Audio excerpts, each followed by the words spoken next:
Moi, j'adore jardiner. Chaque année, je regarde mes plants de tomates et je suis toujours fascinée. On parle d'une petite pousse minuscule et quelques mois plus tard, on a une plante énorme pleine de fruits. J'en donne de l'eau, oui, mais je n'en mets pas des croquettes dans un bol, là. Alors, comment elles font pour devenir aussi grosses? Mais c'est exactement ça la question. Comment une plante mange finalement?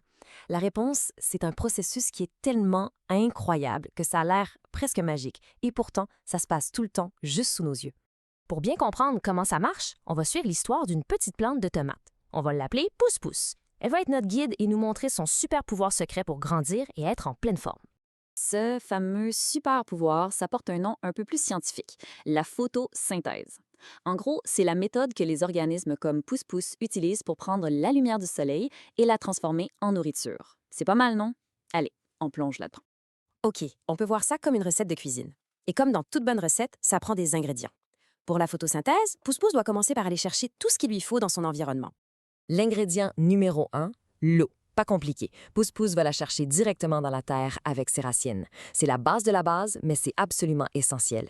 Deuxième ingrédient, lui, il est partout autour de nous. C'est le dioxyde de carbone, le fameux CO2. Pousse-pousse n'a qu'à le prendre directement dans l'air. C'est d'ailleurs le gaz qu'on rejette quand on respire. Mais bon, avoir des ingrédients sur le comptoir, ça ne fait pas un gâteau.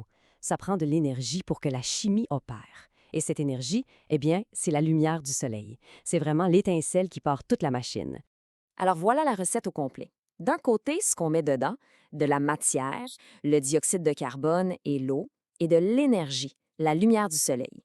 Et de l'autre côté, ce qui en sort, quelque chose de complètement nouveau, du sucre et de l'oxygène qui sont maintenant remplis d'énergie chimique. Gardez cette idée en tête. C'est vraiment ça, la clé. Bon, maintenant qu'on connaît la recette, allons voir où ça se passe. On va entrer à l'intérieur de Pousse-Pousse et zoomer au niveau microscopique, là où la vraie transformation a lieu.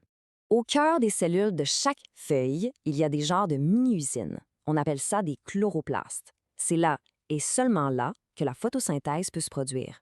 C'est l'atelier de cuisine de la plante. Et dans ces petites usines, il y a une molécule qui est la grande vedette, la chlorophylle. C'est un pigment qui est capable de faire une chose extraordinaire, capter l'énergie des rayons du soleil. C'est un peu comme un panneau solaire ultra performant. Et en passant, c'est aussi ce qui donne la couleur verte aux plantes. Un petit truc pour s'en souvenir, en grec, chloro, ça veut dire vert, et phylle, ça veut dire feuille. Donc, chlorophylle, ça veut littéralement dire feuille verte. Difficile d'être plus clair. Alors, ce qui est vraiment fascinant, c'est de voir ce qui arrive quand tous ces éléments se rencontrent dans les chloroplastes. L'eau, le dioxyde de carbone, l'énergie du soleil. Qu'est-ce que Pousse-Pousse fabrique avec tout ça au juste?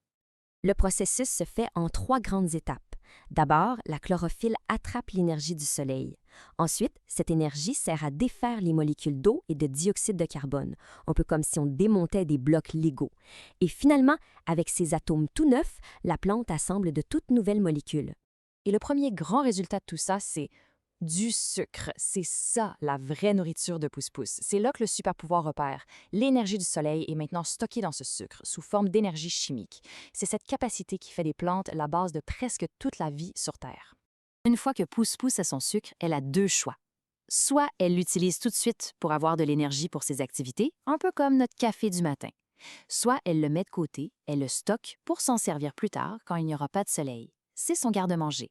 Ce sucre est super polyvalent. C'est du carburant pour vivre au jour le jour, c'est une batterie pour les moments difficiles, mais c'est aussi le matériau de construction. C'est avec ces sucres que Pousse-Pousse se bâtit elle-même, en créant de nouvelles feuilles, des tiges, des racines. Mais il y a un deuxième produit qui sort de cette recette, l'oxygène. Et pour Pousse-Pousse, l'oxygène, c'est juste un déchet.